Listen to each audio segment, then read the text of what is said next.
An important idea in math is understanding what an area is.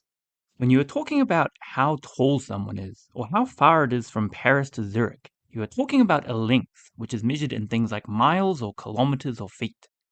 A length is essentially how long a line is. When comparing two lengths, it is very easy to see which is bigger.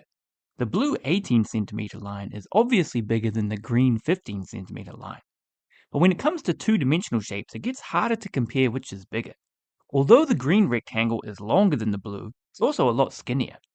Similarly, when we compare the UK to Poland, the UK is much longer from end to end, but also much skinnier, which leads to the question, how can we decide which country is bigger? To answer this, we need to know about area and square units. Imagine a 1 centimeter by 1 centimeter square. This shape represents 1 centimeter squared and is what we use to measure the area of a shape. This rectangle measures 4 centimeters by 5 centimeters. The area of the rectangle is how many centimeter squareds we need to cover it.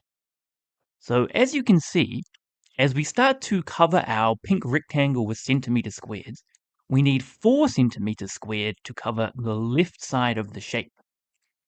And as we start to fill in the rest of our shape, we need 5 groups of these 4 centimeter squareds to cover the entire shape.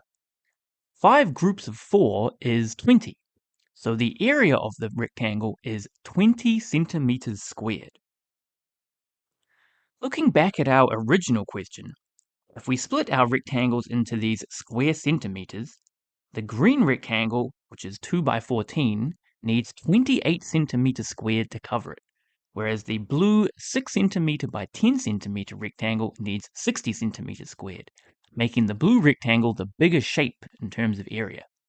And looking back at UK versus Poland, the UK needs 244,376 kilometers squared to cover it, whereas Poland needs 322,575, which makes Poland the larger country.